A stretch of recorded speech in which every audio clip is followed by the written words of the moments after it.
What happens when a battle-hardened warrior who survived the bloodiest intergalactic conflict in history faces something far more terrifying than alien armies, plasma cannons, and death itself? High school. Meet Sarah Chen, a 17-year-old veteran who spent 3 years fighting in trenches across distant worlds, leading squads of alien allies against the Void Collective. She's seen entire planets burn, held dying friends in her arms, and made tactical decisions that saved millions of lives. She's been decorated by 7 different species and carries scars that tell stories of impossible victories against overwhelming odds.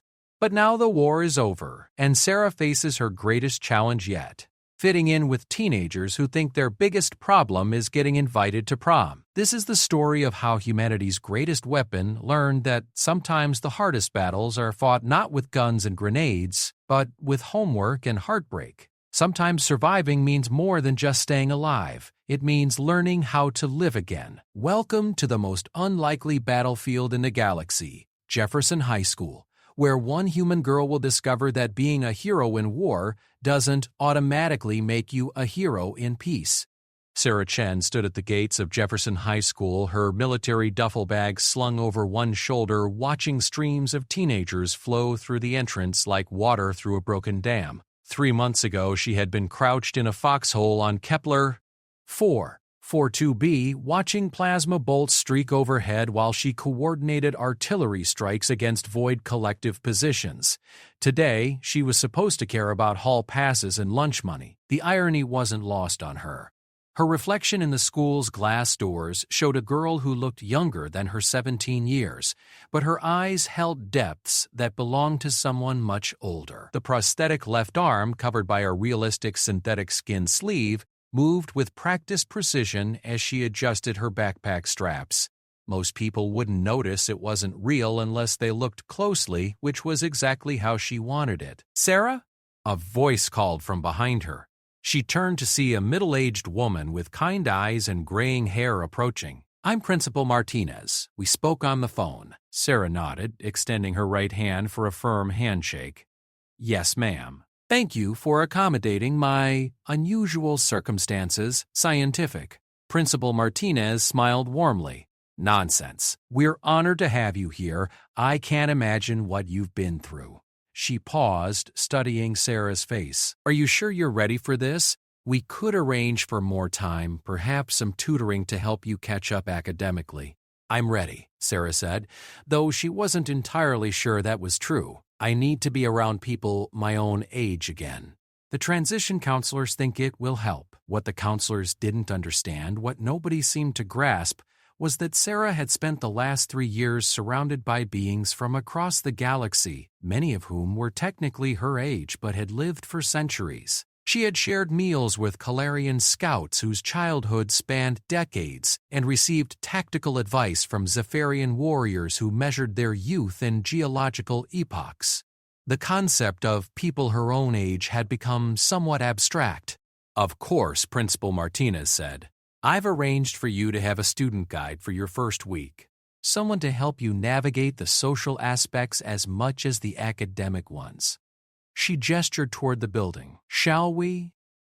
They walked through corridors lined with lockers that rattled and slammed in a chaotic symphony Sarah found oddly comforting. It reminded her of the mechanical sounds aboard the Coalition ships, though significantly less deadly. Students moved in clusters, their conversations a mixture of excitement, drama, and the peculiar intensity that teenagers brought to even the most mundane subjects. "Your transcripts from the military education program are impressive," Principal Martinez said as they walked. "Advanced mathematics, multiple languages, strategic analysis, xenobiology, quantum physics. We'll be able to place you in AP courses for most subjects." Sarah nodded absently, her attention caught by a group of girls near the lockers. They were discussing something with animated gestures and frequent bursts of laughter. One girl held up her phone, showing the others a picture that triggered another round of giggling. The scene was so normal, so perfectly ordinary, that it felt alien in a way that actual aliens never had. During the war, every conversation had purpose. Intelligence reports, tactical discussions, resource allocation, casualty updates. Even casual conversations carried weight, often serving as stress relief or morale building in the brief moments between battles.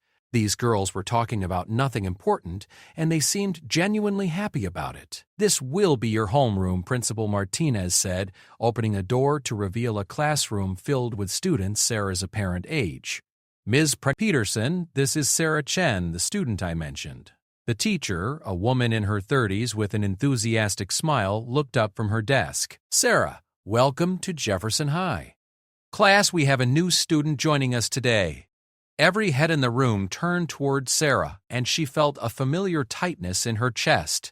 The last time this many people had stared at her simultaneously, she'd been receiving the Coalition Medal of Valor from Admiral Thextor in front of 10,000 assembled troops. That had been easier than this. "Why don't you tell us a little about yourself?" Miss Peterson suggested. Sarah cleared her throat, her mind automatically organizing information the way she'd been trained to deliver briefings. "I'm Sarah Chen. I'm 17. I've recently returned from overseas deployment with my family. I'm looking forward to completing my education here." Technically true if you considered overseas to include several solar systems and family to include the multi-species coalition forces she'd served with. The military had crafted this cover story carefully, designed to explain any odd behaviors or knowledge gaps without attracting unwanted attention. A boy with carefully styled hair and an expensive watch raised his hand. "What kind of overseas deployment?" "My dad's in the military, so I know about that stuff." This was exactly the kind of probing question her handlers had prepared her for. "My parents are contractors. I was homeschooled while we lived on various bases. It's not really that interesting." The boy nodded, seemingly satisfied, but Sarah noticed a girl in the back row watching her with curious intensity. This one had sharp eyes and an analytical expression that reminded Sarah uncomfortably of intelligence officers she'd worked with. "Well, I think you'll find Jefferson High has a lot to offer," Miss Peterson said, apparently sensing the need to move the conversation along. "We have excellent academic programs, a variety of clubs and activities, and a very welcoming student body." The rest of the morning passed in a blur of introductions, schedule explanations, and the peculiar rituals of high school life. Sarah was given a locker, number 247, combination 182431, which she memorized instantly. A class schedule and a student handbook that was surprisingly comprehensive in its list of rules and regulations. Her guide turned out to be a cheerful girl named Madison, who wore her blonde hair in an elaborate braid and seemed to know everyone in the school. Madison approached social navigation with the same systematic thoroughness that Sarah had once applied to battlefield tactics, though with significantly different objectives. "So the cafeteria has different zones," Madison explained as they walked toward lunch. "The athletes sit by the windows, the theater kids are in the corner by the stage, the academic clubs are in the middle, and there are a few other groups scattered around. You can pretty much sit anywhere, but some tables have histories," Sarah asked. "Drama, like Jessica and Tyler broke up in September, so now their friend groups can't sit together without it being weird. And the chess club has been feuding with the debate team since the academic competition last month." Madison shook her head as if these conflicts were both inevitable and slightly ridiculous. "High school politics are complicated." Sarah almost laughed. She had negotiated ceasefires between species that had been at war for millennia, mediated disputes over resource allocation when entire fleets were running low on supplies, and once talked of Vrex Berserker out of a blood rage using nothing but hand signals and broken Vrex phrases she'd learned from a field manual. But apparently she needed guidance to navigate lunch table assignments. The cafeteria itself was a revelation. Hundreds of students moved through lines, selected food, found seats, and engaged in the ancient ritual of midday socialization. The noise level was extraordinary, not the sharp, purposeful sounds of a military mess hall, but a chaotic symphony of conversation, laughter, and the clatter of trays and utensils. "What do you usually like to eat?" Madison asked as they approached the food line. Sarah stared at the options arrayed before her. Pizza, hamburger, salad bar, sandwich station, daily special. After 3 years of military rations and the exotic cuisines of a dozen different species, the simple familiarity of human food felt overwhelming. She had eaten roasted Calarian root vegetables that glowed faintly in the dark, Zephyrian protein cubes that tasted like crystallized lightning, and emergency rations that were designed to provide optimal nutrition while being completely flavorless. She had forgotten that food could be chosen based on preference rather than availability.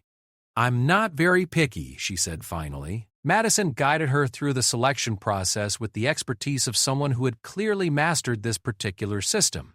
They ended up with trays containing what Madison declared to be the safest options: pizza, apple slices, chocolate milk, and cookies that came wrapped in plastic. Finding a seat proved more complex than Sarah had anticipated. Madison led her toward a table occupied by students who looked academically focused. Several had textbooks open beside their lunch trays, and their conversation seemed to center around an upcoming chemistry test. They welcomed Madison warmly and greeted Sarah with polite curiosity. "This is Sarah, the new girl I was telling you about," Madison said as they sat down. "Sarah, this is Emma, Josh, Priya, and Alex." Emma, a girl with red hair and glasses, smiled brightly. "Madison said you were homeschooled? That must have been interesting. Did you miss being around other kids?" Had she missed being around other kids? She tried to remember what it felt like to be around people her own age before the war. The memories felt distant, like looking at photographs of someone else's life. "Sometimes," she said carefully, "but I stayed pretty busy with my studies." "What was your favorite subject?" Josh asked. He was thin and energetic with the kind of enthusiasm that suggested he genuinely enjoyed learning. Sarah considered the question. What had been her favorite subject? Xenobiology had been fascinating, particularly the sections on how different species' nervous systems affected their decision-making processes. Tactical analysis had been engaging in a puzzle-solving way. Quantum communications theory had been challenging but rewarding. Advanced weapons systems had been practical and immediately applicable. None of these were subjects that existed at Jefferson High School. "Math," she said finally. "I like how logical it is." This seemed to resonate with the group, and the conversation flowed into discussions of calculus, physics, and college preparation. Sarah found herself relaxing slightly as they talked. These students approached their academic work with a seriousness that felt familiar, even if the stakes were considerably lower than what she was used to. "Are you planning to take any AP classes?" Priya asked. "Mrs. Biz, Henderson's AP Biology is supposed to be really good, though super challenging." "I'm enrolled in several AP courses," Sarah said. "Biology, chemistry, physics, calculus, English, literature, and history." "Are you sure you want to jump into the deep end like that?" Sarah almost smiled. She had once spent 72 hours straight coordinating defensive positions while under siege, surviving on combat stimulants and sheer determination. She had taken final exams in quantum mechanics while artillery rounds exploded close enough to shake the testing facility. She had written strategic analyses while recovering from injuries that would have killed most people. But she said, "I like to challenge myself." The rest of lunch passed pleasantly enough. The group discussed their various classes, upcoming tests, college applications, and the complex social ecosystem of Jefferson High School. Sarah listened more than she spoke, trying to absorb the rhythms and patterns of teenage conversation. It wasn't until the bell rang and students began clearing their tables that Sarah realized she had forgotten to check the exits. For the first time in 3 years, she had sat in a room without automatically noting escape routes, potential defensive positions, and the location of every other person. The realization left her feeling strangely vulnerable. Her afternoon classes provided their own unique challenges. English literature involved discussing the symbolism in poetry, which proved surprisingly difficult. Sarah had become accustomed to communication being direct and purposeful. The idea of saying one thing while meaning something entirely different seemed inefficient and potentially dangerous. "What do you think Frost meant by the road less traveled?" the teacher, Mr. Williams, asked the class. Several students raised their hands, offering interpretations about individualism, choices, and personal growth. Sarah found herself thinking about actual roads less traveled. The hidden paths through Calarian forests that coalition scouts had used to avoid void patrols, the dangerous but necessary routes through asteroid fields that had allowed supply ships to reach besieged colonies. Williams called on her. She said, "Sometimes the road less traveled is less traveled because it's more dangerous. People might avoid it for good reasons." Mr. Williams blinked. "That's an interesting perspective. Can you elaborate on how that applies to the poem? I mean, maybe he's talking about how choosing the harder path can lead to better outcomes, even if it's riskier in the short term." This seemed to satisfy Mr. Williams, and the discussion moved on. But Sarah noticed several students continuing to glance at her with puzzled expressions. Physics class was better. The teacher, Dr. Kim, was discussing momentum and energy transfer, concepts Sarah understood deeply from both theoretical study and practical application. When Dr. Kim posed a problem about calculating the force needed to stop a moving object, Sarah's mind automatically factored in variables like atmospheric resistance, gravitational variations, and material stress tolerances, calculations that went far beyond what was being asked. She forced herself to show simpler work, the kind that a typical high school student might produce.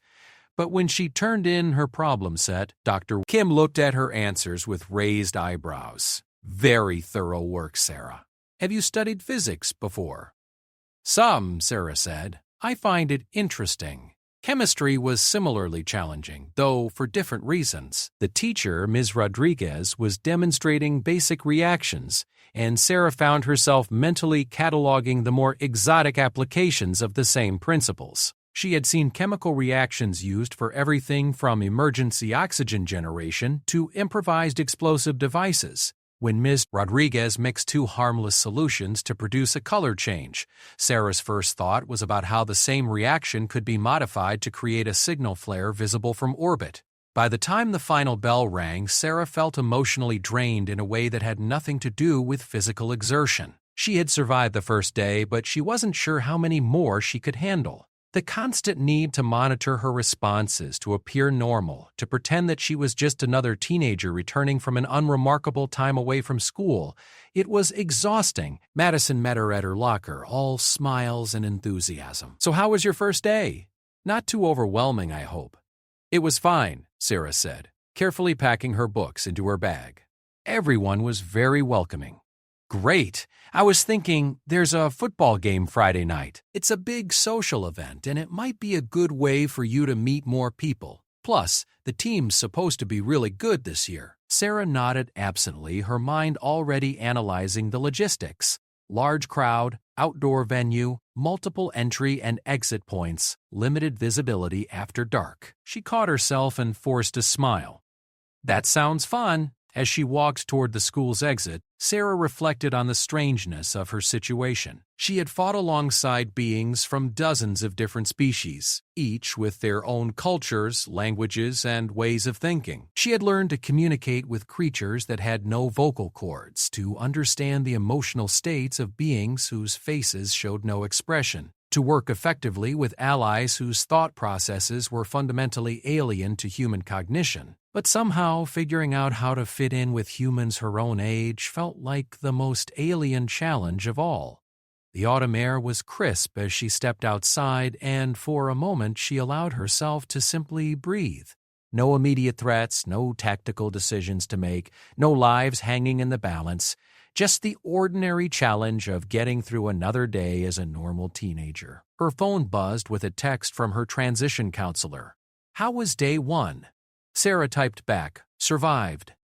As she walked toward the bus stop, she thought about the students she'd met. Madison's relentless optimism, Emma's intellectual curiosity, Josh's genuine enthusiasm for learning, Alex's dry humor, they were all so wonderfully, perfectly normal. They worried about tests and social dynamics and college applications. Their biggest concerns were grades and relationships and whether they'd get invited to parties. 3 months ago, Sarah would have considered such worries trivial. Now she found herself envying them. There was something beautiful about caring deeply about small things, about having the luxury to be concerned with the ordinary dramas of teenage life. But as she settled into her seat on the bus, Sarah couldn't shake the feeling that she was living in two different worlds simultaneously. In one, she was Sarah Chen, ordinary high school student worried about homework and making friends. In the other, she was Lieutenant Chen, decorated veteran, the girl who had held the line at the Battle of Kepler, 442B, and saved countless lives through her tactical brilliance. The question was, which one was real, and was it possible to be both? As the bus pulled away from Jefferson High School, Sarah stared out the window at the suburban landscape rolling past. Neat houses with perfect lawns, children playing in yards, people walking dogs and washing cars. It was the kind of peaceful, ordinary scene that she and millions of others had fought to protect. But now that she was here, living in the peace they had won, she wasn't sure she remembered how to be the person she was supposed to be. The war had changed her in ways that went deeper than the prosthetic arm or the scars that crisscrossed her body. It had changed the fundamental way she saw the world, the way she processed information, the way she related to other people. Tomorrow would bring new challenges, more classes, more social interactions, more opportunities to accidentally reveal that she was not quite the ordinary teenager she was pretending to be. But tonight, Sarah decided she would allow herself to simply be grateful. Grateful to be alive, grateful to be home. Grateful for the strange and wonderful problem of trying to figure out where she fit in a world at peace. The hardest battle of her life was just beginning, but for the first time since her return to Earth, Sarah felt something that might have been hope. 3 weeks into her new life at Jefferson High, Sarah had developed what she privately called the routine. Wake up at 0530 hours. She couldn't break the military habit of thinking in military time, though she was careful to say 5:30 when anyone asked. Physical training had been replaced by a morning jog around the neighborhood, which helped burn off the restless energy that built up when she wasn't constantly alert for threats. Breakfast was usually something quick and efficient. 3 years of combat rations had left her with little patience for elaborate meals.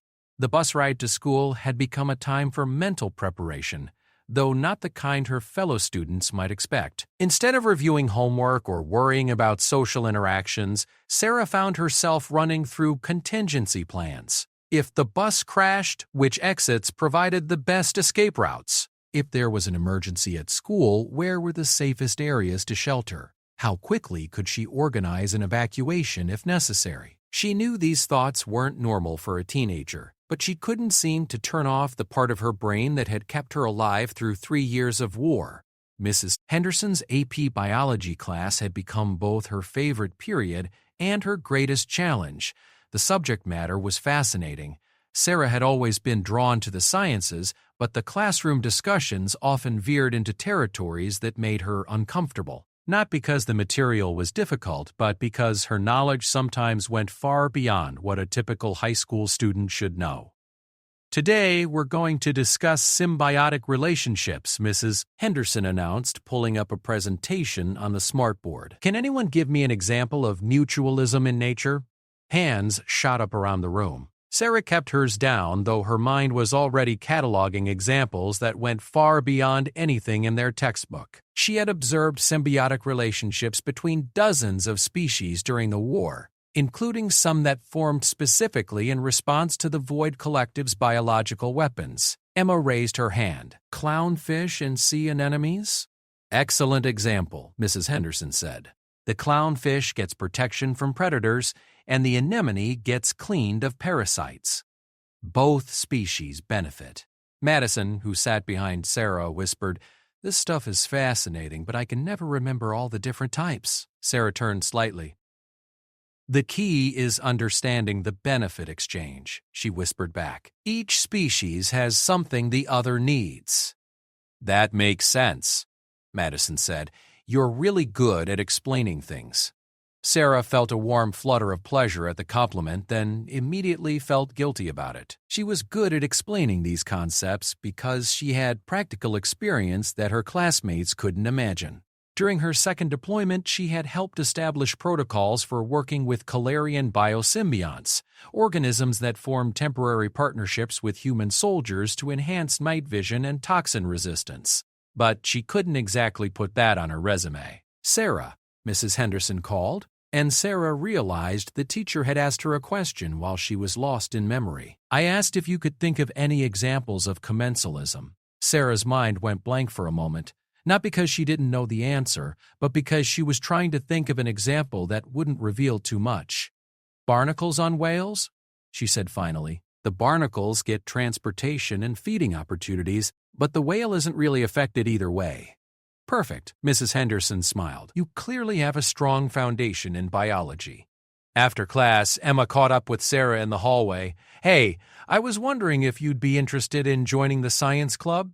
We meet every Tuesday after school, and we're working on some really cool projects this year. But Sarah hesitated. Part of her was genuinely interested. She missed having intellectual challenges that engaged her properly. But another part worried about spending more time around people who might notice the gaps between her official story and her actual knowledge. What kind of projects? She asked. Right now, we're building a water purification system for the Environmental Science Fair, Emma said enthusiastically. And Josh has this crazy idea about creating a small-scale hydroponic setup, Dr. John Z. Kim is our faculty advisor, so we get to use some of the advanced chemistry equipment. The mention of water purification caught Sarah's attention. She had helped design emergency water treatment systems for coalition field hospitals, working with Zephyrian engineers whose understanding of molecular filtration was centuries ahead of human technology. The principles they had used could be adapted for a much simpler system that would still be impressive for a high school science fair. That sounds really interesting, Sarah said. Could I come to a meeting and see what you're working on? Emma's face lit up.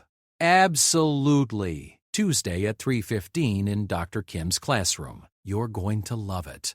The rest of the week passed in a pattern that was becoming familiar.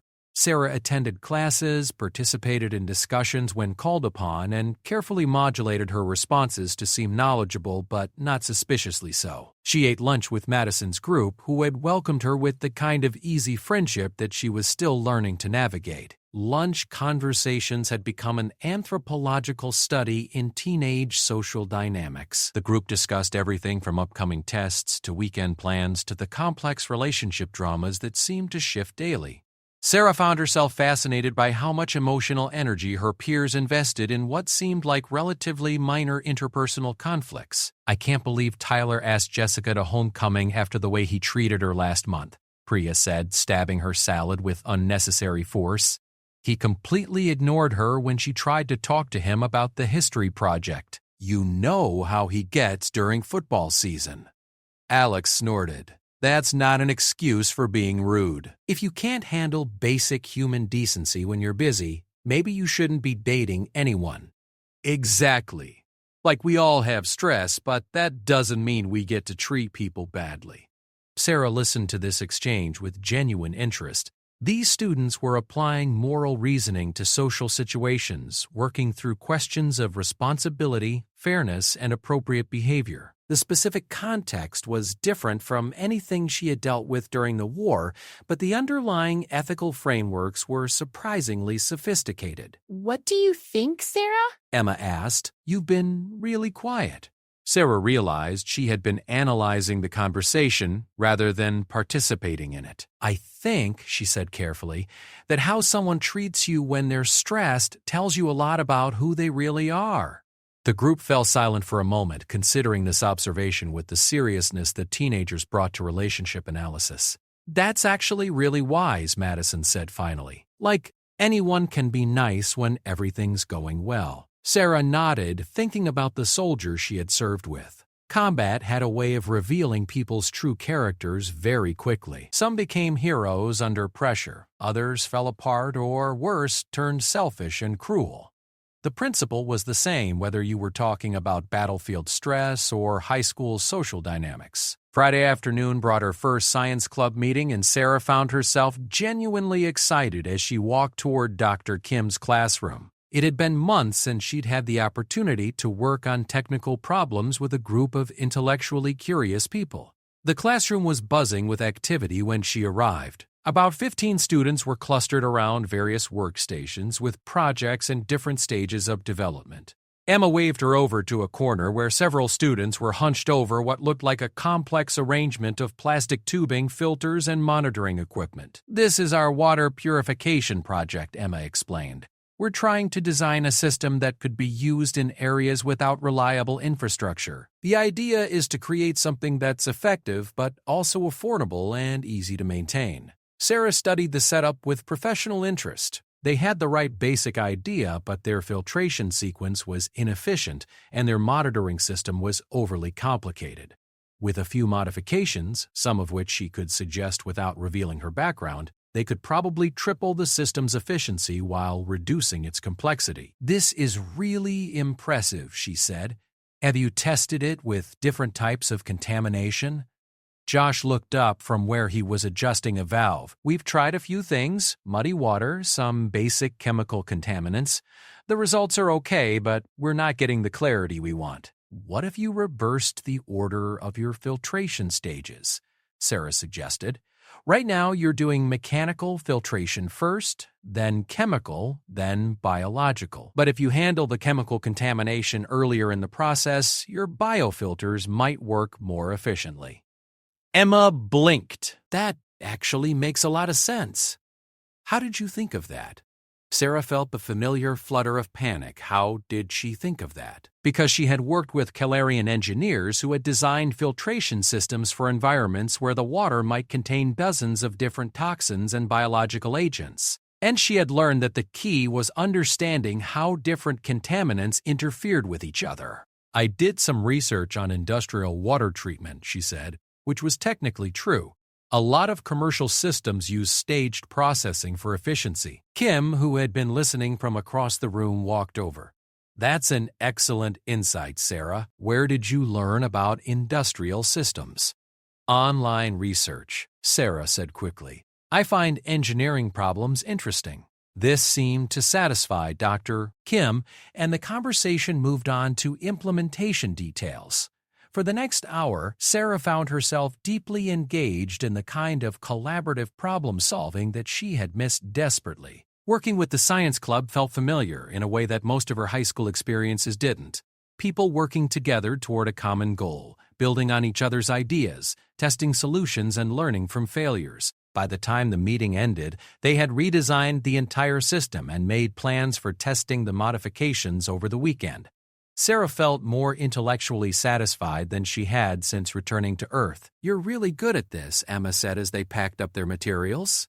"Have you thought about studying engineering in college?"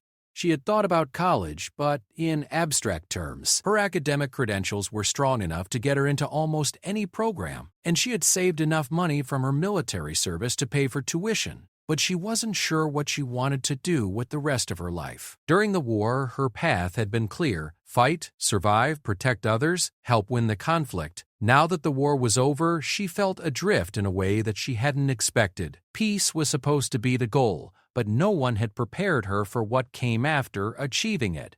"I'm not sure yet," she said. "I'm interested in a lot of different things." That weekend, Sarah found herself with an unusual problem: free time. For 3 years, every moment had been scheduled, planned, accounted for. Now she had an entire Saturday with no obligations, no missions, no crises to manage. She tried to sleep in, but her internal clock woke her at 0530 regardless. She went for her usual run, ate breakfast, and then stared at the empty day stretching ahead of her. Her foster family, a kind couple who had volunteered to house returning veterans, had left early for a weekend trip, leaving her alone in the house. The silence was overwhelming. Sarah tried reading but found herself unable to concentrate. She attempted to watch television, but the constant stimulation without purpose felt wrong somehow. Finally, she decided to work on homework but finished all of her assignments in less than 2 hours. By noon, she was pacing around the house like a caged animal. Her phone buzzed with a text from Madison. "Group movie night at Emma's tonight. Want to come?" Sarah stared at the message for several minutes. A movie night. Sitting in someone's living room, watching a film, eating snacks, engaging in casual conversation. It should have sounded appealing. It was exactly the kind of normal teenage activity that her counselors encouraged. Instead, it sounded terrifying. What if she reacted incorrectly to something in the movie? What if there were loud explosions or combat scenes that triggered responses she couldn't control? What if someone asked questions about her past that she couldn't answer satisfactorily? What if she said something that revealed she wasn't quite the person she was pretending to be, but the alternative was spending the evening alone with her thoughts, which had proven to be equally problematic? She typed back, "Sounds fun. What time?" Emma's house turned out to be a comfortable two-story colonial in a neighborhood that practically defined suburban normalcy: cars in driveways, lawn sprinklers running, children playing on sidewalks. The kind of scene that Sarah had seen in movies and television shows but had never actually experienced as part of her daily life. Emma answered the door with a smile that made Sarah feel genuinely welcome. "Sarah, I'm so glad you could make it. Come on in, everyone else is already here." The living room had been converted into what was clearly a well-practiced movie-watching setup. Couches and chairs arranged for optimal viewing, bowls of popcorn and candy strategically placed, soft drinks within easy reach. Madison, Josh, Priya, and Alex were already settled in, engaged in what sounded like a spirited debate about film selection. "We're trying to decide between a comedy and an action movie," Emma explained as Sarah found a spot on one of the couches. "Josh wants to watch this new superhero thing, but Priya thinks we should go for something lighter." "What kind of action movie?" Sarah asked, then immediately regretted the question. Her tone had been too sharp, too professional. "Just some big-budget explosion fest," Alex said with a grin. "The kind where the hero saves the world and gets the girl and nothing makes any logical sense." Sarah felt herself relax slightly. If it was a typical Hollywood action movie, it probably wouldn't be realistic enough to trigger any serious reactions. Real combat looked nothing like movie combat, which had been both disappointing and reassuring when she'd tried watching action films during her recovery. "I'm fine with either," she said. They ended up choosing the comedy, which turned out to be a romantic film about college students navigating relationships and career decisions. Sarah found herself watching her friends' reactions as much as the movie itself, fascinated by how they engaged emotionally with fictional characters and situations. During a particularly funny scene, Madison laughed so hard she spilled popcorn across the coffee table. "Oh no, sorry, Emma. Don't worry about it," Emma said, still giggling. "My mom always says the carpet gets more food than we do during movie nights."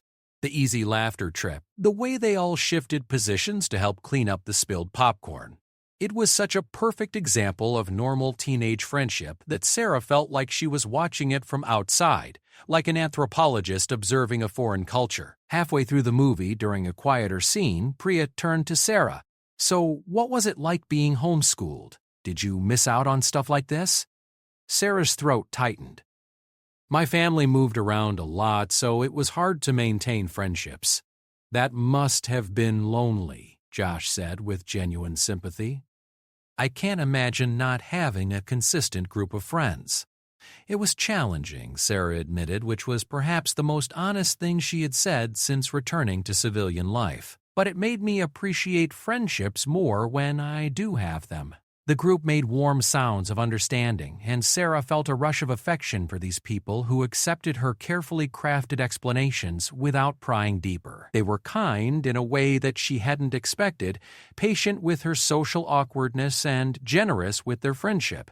As the movie continued, Sarah found herself genuinely enjoying the experience. The film was predictable but charming, the company was warm and welcoming, and for stretches of time she almost forgot that she was performing the role of a normal teenager rather than actually being one.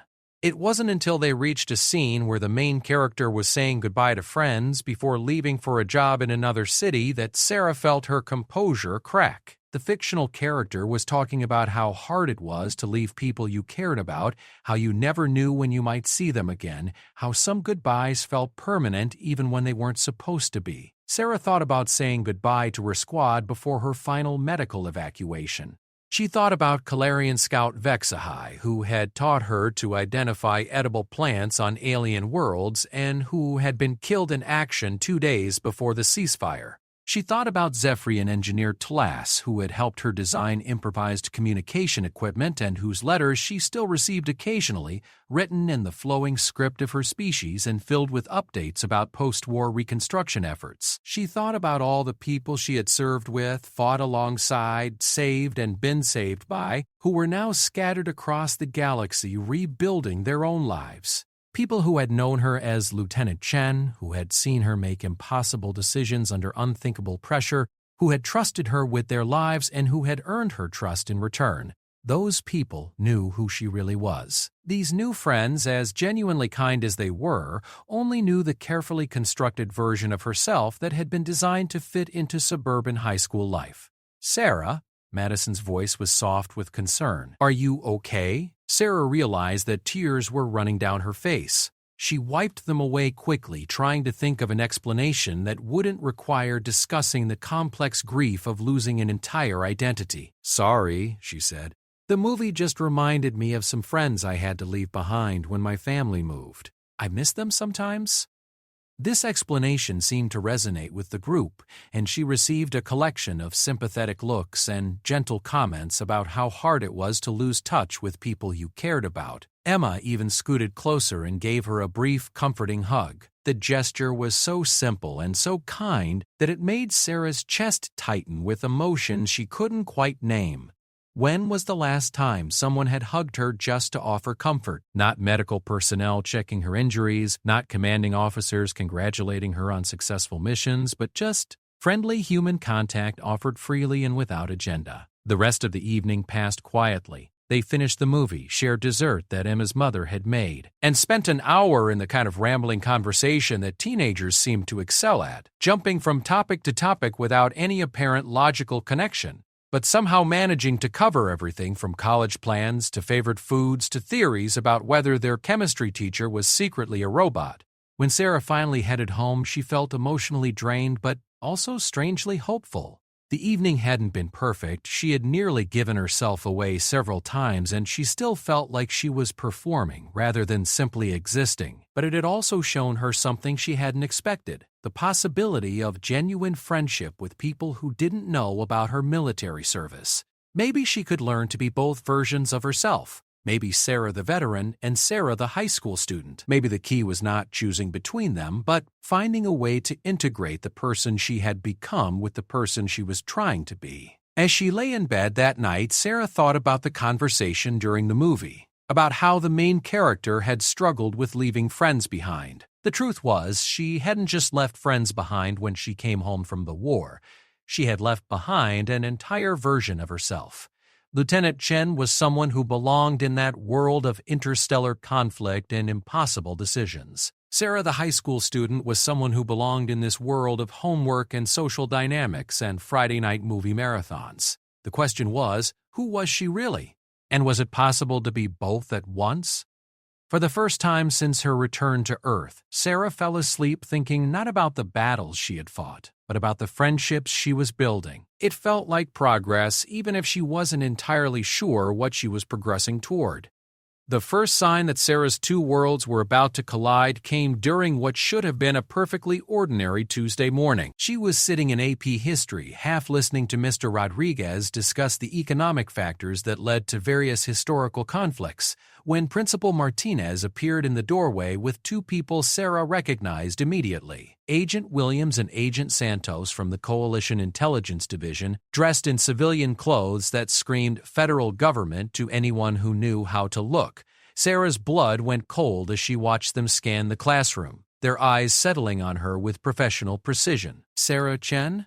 Principal Martinez called. "Could you step out for a moment? These are representatives from the Department of Education. They need to verify some of your transfer documentation." Sarah gathered her books with hands that she forced to remain steady, though her mind was racing through possibilities.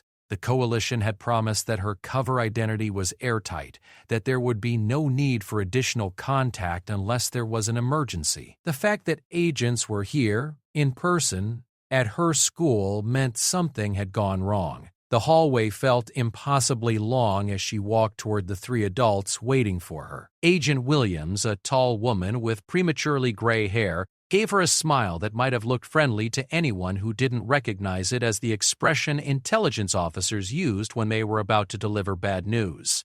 "Miss Chen," Agent Williams said warmly, "thank you for taking the time to speak with us. Is there somewhere private we could talk?" Principal Martinez led them to a small conference room near the main office, then excused herself with the kind of polite professionalism that suggested she had dealt with federal agencies before. and knew better than to ask questions. As soon as the door closed, the agent's demeanor shifted subtly. Not hostile, but definitely more serious. "We apologize for the intrusion," Agent Santos said.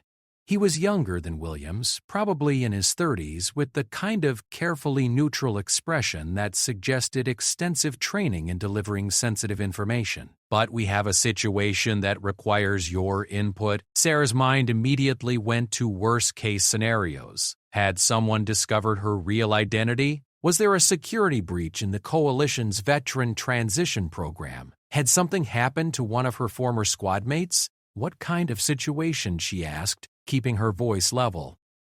Agent Williams pulled out a tablet and swiped to what looked like a news article. 3 days ago, a freelance journalist named Derek Morrison published a story about inconsistencies in military service records for veterans of the recent conflict. He's claiming that some official documentation has been falsified to hide the participation of underage soldiers.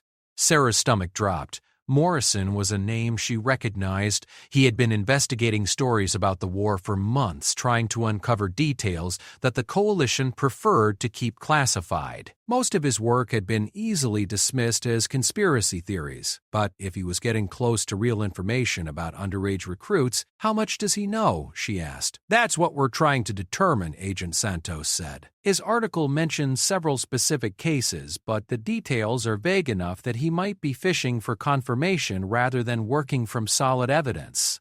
Agent Williams turned the tablet toward Sarah. "The problem is, one of the cases he mentions could be you." Sarah read the relevant paragraph, her heart rate increasing with each sentence. Morrison had identified what he called Case Study 7, a teenage recruit who had served in multiple high-risk deployments, received several commendations, and was subsequently placed in a civilian transition program with an altered identity. The details were general enough to apply to dozens of veterans, but specific enough to be concerning. "We've managed to keep your name out of any public documentation," Agent Santos continued, "but Morrison is persistent and he has contacts within veteran support organizations. If he starts reaching out to people who might remember Lieutenant Chen," Sarah nodded grimly. Her military service hadn't been a secret from the thousands of Coalition personnel she had worked with over 3 years. Keeping her identity hidden required the cooperation of a lot of people, many of whom might not understand why it was important. "What do you need from me?" she asked. "For now, just be aware that someone might be looking into your background," Agent Williams said. "We're working to limit Morrison's access to classified information, but we can't control everything. If anyone approaches you, journalists, researchers, anyone asking unusual questions about your past, contact us immediately." Sarah felt a familiar tightness in her chest, the same anxiety she had experienced before dangerous missions. But this was different. In combat, she had known exactly what she was fighting for and who she could trust. Here, the threats were invisible and the rules were unclear. "Is my placement here at risk?" she asked. "Not necessarily," Agent Santos said. "Your cover identity is still solid and we have no indication that Morrison knows your current location. But we wanted you to be prepared for the possibility that your situation might change." They talked for another 10 minutes, reviewing protocols and establishing communication procedures. By the time Sarah returned to class, she felt like she was walking through a different world. The hallways looked the same, her classmates seemed unchanged, but everything felt fragile somehow, like a soap bubble that might burst at any moment.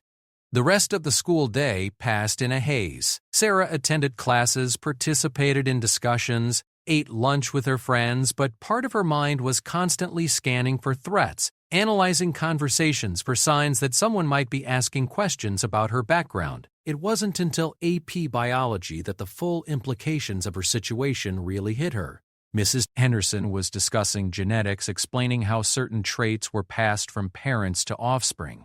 The lesson was routine, the kind of material Sarah could handle easily while thinking about other things. But then Mrs. Henderson started talking about genetic modifications and their applications in medicine, and Sarah found herself thinking about the biomedical enhancements that Coalition soldiers received before deployment. Enhanced healing, improved immune system function, resistance to radiation and toxins, modifications that had saved her life more times than she could count. What would happen if someone ran a detailed medical examination on her? Would they find evidence of genetic alterations that shouldn't exist in a normal teenager?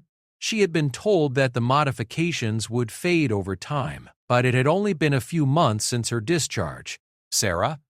Mrs. Henderson's voice cut through her spiraling anxiety. Could you explain the difference between somatic and germline modifications? Sarah blinked, realizing that she had been staring into space while the class discussion continued around her. Somatic modifications affect only the individual, she said automatically. Germline modifications can be passed to offspring. Exactly right, and why might researchers be interested in developing reversible modifications? This question was more complex, touching on ethical and practical considerations that Sarah understood from a perspective her classmates couldn't imagine. She had lived with temporary genetic modifications, had experienced both their benefits and their side effects, because permanent modifications raise ethical questions about consent and long-term consequences. She said carefully, "If you can reverse a modification, you reduce the risks of unexpected effects." Mrs. Henderson nodded approvingly. "That's a very sophisticated answer. Have you given thought to studying genetics in college? I find the subject interesting." After class, Emma caught up with her in the hallway. "You seem distracted today. Everything okay?" Sarah hesitated. Emma was perceptive in a way that made Sarah both grateful and nervous. She was exactly the kind of friend that Sarah had never expected to have. Genuinely caring, intellectually curious, willing to offer support without demanding explanations. She was also exactly the kind of person who might notice inconsistencies in Sarah's story if she wasn't careful. "Just tired," Sarah said. "I didn't sleep well last night." "Want to talk about it? Sometimes it helps to share whatever's keeping you up." The offer was so genuinely kind that Sarah felt a pang of guilt. Emma was offering real friendship, and Sarah was responding with carefully constructed lies. But the alternative, telling Emma about her military service, about the agents who had visited her that morning, about the possibility that journalists were investigating her background, was impossible. "Thanks," Sarah said. "But it's nothing serious. Just adjusting to everything here, I guess." Emma nodded with understanding. Starting at a new school can be overwhelming, but you can talk to any of us, right? "We all really like you, Sarah. You're part of the group now." The words hit Sarah harder than she had expected. Part of the group. It was something she had wanted desperately but had been afraid to hope for. And now, just as she was beginning to believe it might be real, external forces were threatening to tear it all away. That evening, Sarah sat in her room with her homework spread across her desk, but she couldn't concentrate on any of it. Her mind kept returning to the conversation with the agents, to the implications of Morrison's investigation, to the fragility of the life she was building. Her phone rang, and Sarah's heart rate spiked when she saw the caller ID. "Dr. Reeves, transition counselor." "Hello, Sarah," Dr. Reeves said when she answered. "I hope I'm not calling at a bad time." "It's fine," Sarah said, though nothing about this day had been fine. "I wanted to check in about how you're adjusting. I know the agents visited you today, and I wanted to make sure you have the support you need." Reeves had been Sarah's primary counselor throughout the transition process, helping her develop coping strategies for returning to civilian life. She was one of the few people who knew the full truth about Sarah's background, which made her both a valuable resource and a reminder of the secrets Sarah was carrying. "I'm okay," Sarah said, "just processing everything." "That's understandable. This situation with the journalist is concerning, but I want you to remember that it doesn't change the fundamental work you're doing. You're building a life, Sarah. You're developing relationships and pursuing goals that matter to you. That's real, regardless of what happens with external pressures." Sarah felt tears threatening. "But what if I lose it all? What if my cover gets blown and I have to start over somewhere else? Then we'll deal with that if it happens." "Doctor," Reeves said gently, "but right now, that's not the situation. Right now, you're a high school student who has friends and classes and a science club project to work on. Don't let fear of future possibilities rob you of present realities." They talked for another 20 minutes, with Dr. Reeves helping Sarah work through her anxiety using techniques they had practiced during her formal counseling sessions. By the time they hung up, Sarah felt calmer, though the underlying tension remained. The next day brought an unexpected complication. Sarah was walking to lunch when she overheard a conversation between two students she didn't know well. "My dad says there's weird stuff happening with military records," one of them was saying, like soldiers who don't exist in official databases, or people who are listed as being in two different places at the same time. Sarah slowed her pace, trying to listen without appearing obvious. "That's conspiracy theory nonsense," the other student replied. "Your dad watches too many YouTube videos." "Maybe, but he showed me this article by some journalist who says the government has been lying about who fought in the war. Apparently, there were way more underage soldiers than anyone admitted." Sarah's blood went cold. Morrison's article was spreading, being discussed by ordinary people who had no connection to military affairs. If high school students were talking about it, how long would it be before someone made a connection to her? She forced herself to continue walking normally, but her mind was racing. She needed to contact the agents, needed to report that Morrison's work was gaining traction beyond the circles they had been monitoring, but first, she had to get through lunch with her friends without revealing that anything was wrong. Madison was in particularly good spirits when Sarah joined the group at their usual table. "Guess what? My mom said I could have a birthday party next weekend. Nothing huge, just pizza and movies, but she's letting me invite everyone I want." "That sounds really fun," Emma said. "Are you thinking of doing it at your house?" "Yeah, we have a good setup in the basement." "Sarah, you'll come, right? I know it's short notice, but I really want you to be there." Sarah looked around the table at faces that had become genuinely dear to her. Madison's enthusiasm, Emma's warm smile, Josh's encouraging nod, Alex's casual grin, Priya's supportive expression. These people had welcomed her into their group with an openness that still surprised her. They cared about her, genuinely wanted her to be part of their celebrations, and she might have to leave them with no explanation, no goodbye, no forwarding address if Morrison's investigation got too close to the truth.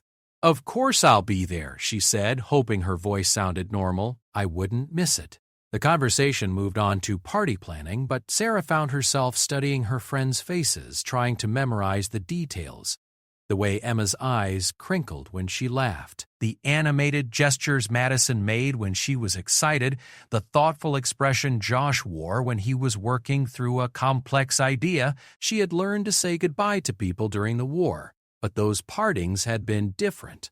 Military goodbyes were understood to be temporary, or at least purposeful. Everyone involved knew the risks, accepted the uncertainty, understood that relationships were secondary to the mission. Civilian goodbyes would be different. These friends would want explanations she couldn't give, would feel hurt and confused if she disappeared without warning. They would think they had done something wrong, or that she hadn't cared about them as much as they had cared about her. The thought was unbearable. That afternoon, Science Club provided a welcome distraction. Their water purification system had been performing better than expected with Sarah's modifications, and Dr. Kim had suggested they submit their work to a regional science fair. "We'd need to prepare a detailed presentation," Emma explained as they reviewed their test results. "Documentation, statistical analysis, maybe a demonstration of the system in action." "I think we have a real shot at placing well," Josh added. "The efficiency improvements we've achieved are pretty impressive." Sarah found herself genuinely excited about the project, despite everything else that was happening.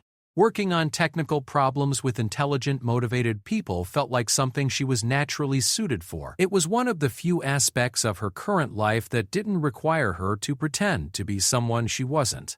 "What if we focused the presentation on applications for disaster relief?" she suggested. "The system is portable enough to be deployed quickly, and it could provide clean water in situations where infrastructure has been damaged." "That's brilliant," Dr. Kim said, overhearing the conversation. "Disaster relief applications would be very compelling to the judges." They spent the rest of the meeting planning their presentation, with Sarah contributing insights that came from her genuine enthusiasm for the project rather than her military background. For an hour, she was able to forget about journalism, investigations, and cover identities and focus on something that was purely positive. It wasn't until she was walking home that the weight of her situation settled over her again. She was building something here.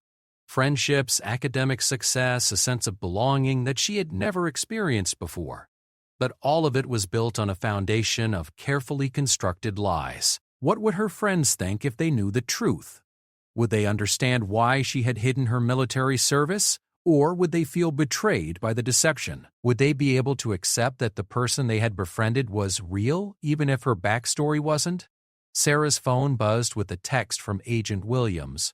Morrison posted a follow-up article today. Nothing immediately concerning, but he's definitely continuing his investigation. Stay alert. She stopped walking and read the message twice, then deleted it according to protocols she had been taught. Another reminder that her current life existed at the pleasure of forces beyond her control. But as she continued toward home, Sarah made a decision. Whatever happened with Morrison's investigation, whatever the agents decided about her placement, she was going to fight for the life she was building here. She had spent 3 years fighting to protect the peace that allowed normal teenage concerns to exist. Now she was going to fight to be part of that peace herself. She had learned to be a soldier. Now she had to learn to be a person. And if that meant finding ways to be honest with her friends without compromising her security, she would figure out how to do that. The war might have taught her how to survive, but high school was teaching her what was worth surviving for. For the first time since the agent's visit, Sarah felt something like hope. Her two worlds were colliding, but maybe that didn't have to be a disaster. Maybe it could be an opportunity to finally figure out who she really was and who she wanted to become. The battle for her future was just beginning, but Sarah had never lost a battle that truly mattered to her. She didn't plan to start now. The crisis came on a Thursday morning during what should have been a routine chemistry lab. Sarah was working with Emma to analyze water samples from their purification system when Principal Martinez appeared in the doorway with a grim expression and a man Sarah didn't recognize, middle-aged, wearing a rumpled suit, carrying a recording device that he wasn't bothering to hide. Derek Morrison, the journalist. Sarah's hands stilled on the equipment as she watched Principal Martinez scan the classroom, clearly looking for her. She had perhaps 30 seconds to decide how to handle this situation before her two worlds collided in the most public way possible. "Sarah Chen," Principal Martinez called, "could you come with us, please?" The entire class turned to stare, including Emma, whose expression shifted from curiosity to concern as she noticed Sarah's sudden pallor. Sarah forced herself to move normally as she walked toward the door, though her mind was racing through contingencies she had hoped never to use. "This is Derek Morrison from the Washington Herald," Principal Martinez said quietly as they stepped into the hallway. "He's doing a story about educational opportunities for military families, and he requested to speak with you specifically." Sarah met Morrison's eyes and saw the gleam of someone who thought he was about to break a major story. He knew exactly who she was, or rather, who she had been. The question was how much he could prove, "Miss Chen," Morrison said with the practiced warmth of an experienced journalist. "Thank you for agreeing to speak with me. I'm interested in your experience transitioning from military-associated schooling to traditional high school. Could we talk somewhere private?" Sarah nodded, not trusting her voice. Principal Martinez led them to the same conference room where Sarah had met with the agents, and she wondered grimly if this room was destined to be the place where her carefully constructed civilian life fell apart. "I understand you were homeschooled while your parents were stationed overseas," Morrison began once they were seated. That must have been challenging. Sarah recognized this for what it was. A probe designed to test whether she would stick to her cover story or reveal inconsistencies. "Yes," she said carefully, "but it gave me opportunities to experience different cultures." Morrison nodded, making notes on his tablet. "Different cultures indeed. I imagine some of those experiences were quite exotic." The word hung in the air between them, loaded with implication. Sarah felt her pulse quicken, but she kept her expression neutral. Travel always broadens one's perspective. "I'm sure it does." Morrison leaned forward slightly. "Tell me, Sarah, or should I say Lieutenant Chen, what was it like serving in the coalition forces at such a young age?" The pretense was over. Sarah sat back in her chair, studying Morrison's face with the analytical intensity she had once applied to enemy positions. He was confident, pleased with himself, certain that he had cornered her. but confidence could be a weakness if it made you careless. "I'm not sure what you're implying," she said calmly. "I'm a 17-year-old high school student. I've never served in any military capacity." Morrison smiled with the satisfaction of someone playing a card he was sure would win the game. "Really? Because I have documentation suggesting otherwise. Medical records showing treatments for injuries consistent with combat trauma. Financial records showing payments from coalition veteran services. Testimony from former soldiers who served alongside someone matching your exact description." Sarah felt a cold calm settle over her, the same mental state that had carried her through her most dangerous missions. Morrison had done his homework, but he was also making a crucial mistake. He was assuming she would crack under pressure the way a normal teenager might. He had no idea who he was really dealing with. "Mr. Morrison," she said, "you're making some very serious accusations. Are you suggesting that a high school student is lying about her identity? That would be quite a story." "It would indeed," Morrison agreed. "But what would be an even bigger story is if the government has been systematically hiding the participation of underage soldiers in a major military conflict. That's the kind of story that wins Pulitzer Prizes." Principal Martinez, who had been listening with growing alarm, finally spoke up. Mr. Chuckley Doe's Coco headed to appendicize of a death. "Morrison, I think there may be some misunderstanding here. Sarah has provided all necessary documentation for her enrollment, and we have no reason to question her identity." Morrison turned to Principal Martinez with barely concealed impatience. "Ma'am, with all due respect, the documentation you've seen was almost certainly fabricated by intelligence agencies. The girl sitting across from you is a decorated war veteran who fought in some of the most dangerous battles of the recent conflict. She's been placed in civilian life with a false identity as part of a program to hide the military's use of child soldiers."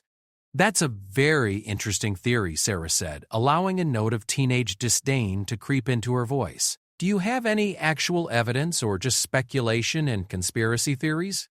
Morrison's eyes flashed with irritation. This clearly wasn't going the way he had expected. "I have documentation, witnesses, medical records that show..." "Medical records that show what exactly?" Sarah interrupted. "That I've received medical care?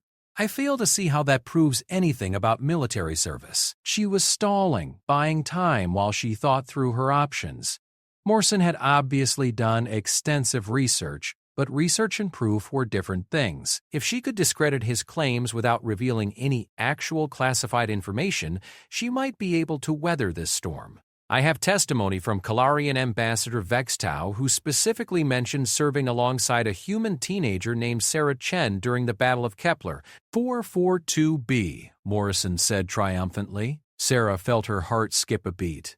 Vextau had been Vexay's cousin, a diplomat who had occasionally visited the front lines to boost morale. If he had specifically mentioned her name to a journalist, her situation had just become exponentially more complicated. But she forced herself to laugh. A Kalarian ambassador mentioned a human teenager named Sarah?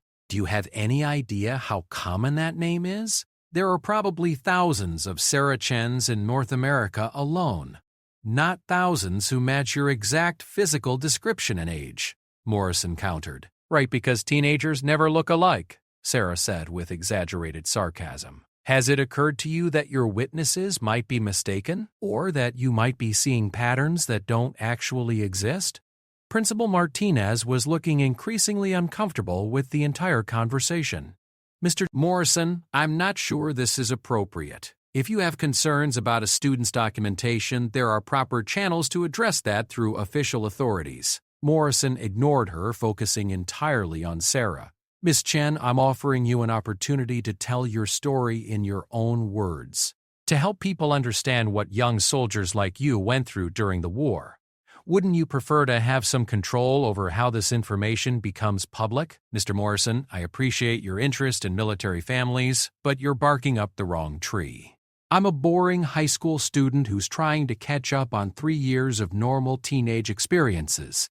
If you're looking for war heroes, you'll have to look elsewhere. Morrison stared at her for a long moment, clearly frustrated by her refusal to crack. Finally, he closed his tablet and stood up. This conversation isn't over, Miss Chen. I'll be investigating your background very thoroughly.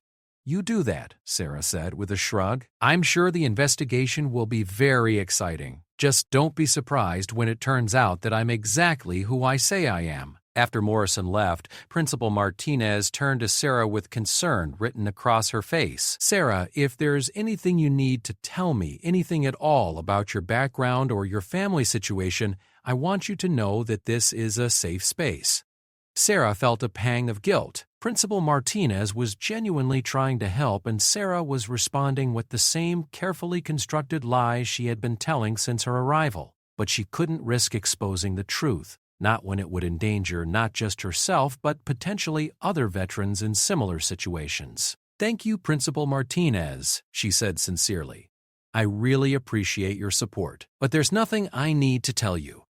Mr. Morrison seems to have some kind of conspiracy theory about military families, but it doesn't have anything to do with me. Principal Martinez nodded, though she didn't look entirely convinced. Well, if anything like this happens again, please let me know immediately. We don't allow journalists to harass our students regardless of what stories they think they're chasing. When Sarah returned to chemistry class, she found that news of her mysterious visitor had already spread. Emma looked up anxiously as Sarah slid back into her seat. What was that about? Emma whispered. Madison said she saw you talking to some reporter guy. Just some confusion about my transfer records, Sarah said, forcing a casual tone. Apparently there's another military family with a similar situation and he got our information mixed up. This explanation seemed to satisfy most of her classmates, but Sarah noticed that Emma continued to watch her with a thoughtful expression throughout the rest of the class. When the bell rang, Emma caught up with her in the hallway. Sarah, can we talk privately? Sarah's stomach clenched, but she nodded. They found an empty classroom, and Emma closed the door behind them. Look, Emma said without preamble, I don't know what that journalist was really after, and I don't know what you told him.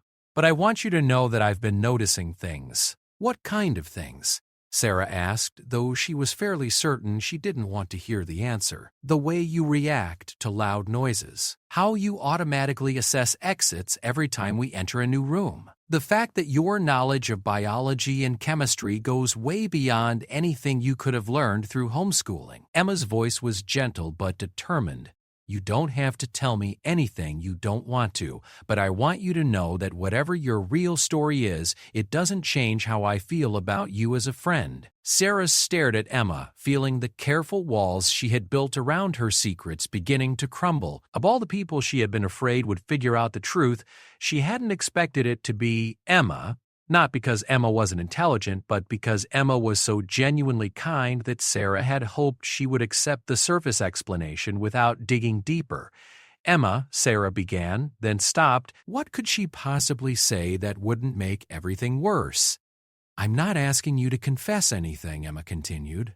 I'm just saying that if you ever need to talk to someone who won't judge you or ask uncomfortable questions, I'm here. Whatever you've been through, whatever you're dealing with, you don't have to handle it alone. The offer was so genuine, so completely without agenda, that Sarah felt tears threatening. This was exactly what she had been afraid of, not that someone would figure out her secret, but that they would figure it out and still care about her. The guilt of deceiving people who genuinely wanted to help her was almost unbearable. Thank you, Sarah said quietly. That means more to me than you know. I'm dealing with some family stuff that's complicated to explain. Family stuff can be really hard, Emma agreed, especially when it involves things you can't control. They stood in comfortable silence for a moment, and Sarah felt a profound gratitude for Emma's intuitive understanding of boundaries. She was offering support without demanding explanations, which was perhaps the most perfect form of friendship Sarah could have asked for. We should probably get to our next class, Emma said finally. But remember what I said, okay? You're not as alone as you might think. The rest of the school day passed in a blur of normalcy that felt surreal after the morning's confrontation. Sarah attended classes, participated in discussions, and even managed to contribute meaningfully to a group project in English literature. But underneath the surface routine, her mind was constantly working through the implications of Morrison's visit. He wasn't going to give up. If anything, her refusal to cooperate would probably make him more determined to prove his theory. He would continue digging, continue looking for evidence, continue pressuring anyone who might have information about her real identity. After school, Sarah found herself walking toward the bus stop with Madison and Alex, listening to their conversation about weekend plans while her mind wrestled with strategic considerations. "Earth to Sarah," Madison said, waving her hand in front of Sarah's face. "You're doing that thing where you zone out and look like you're planning military campaigns." The comment was meant to be teasing, but it hit uncomfortably close to the truth. Sarah forced a laugh. "Sorry, just thinking about the chemistry assignment." Speaking of which, Alex said, "Are we still meeting tomorrow to work on our science fair presentation? Because I have some ideas about the statistical analysis that might make our results look more impressive." Sarah felt a rush of affection for these friends who included her so naturally in their plans, who assumed she would be there for their meetings and projects and casual conversations. The science fair seemed like such a small, innocent thing compared to the larger forces threatening to upend her life, but it was also exactly the kind of normal teenage experience she had been fighting for. "Absolutely," she said. "I'll bring the latest test results from our system." That evening, Sarah sat in her room with her homework spread across her desk, but her attention was focused on her phone. She had sent a coded message to Agent Williams about Morrison's visit, and she was waiting for instructions that would determine what happened next. When the phone finally rang, Sarah answered on the first ring. "Sarah," Agent Williams said without preamble, "we have a problem. Morrison. And the fact that his story is gaining traction faster than we anticipated. We've identified at least 3 other journalists who are now looking. She made it through the war, but high school was a whole new battle. Best HFY Stories. 1.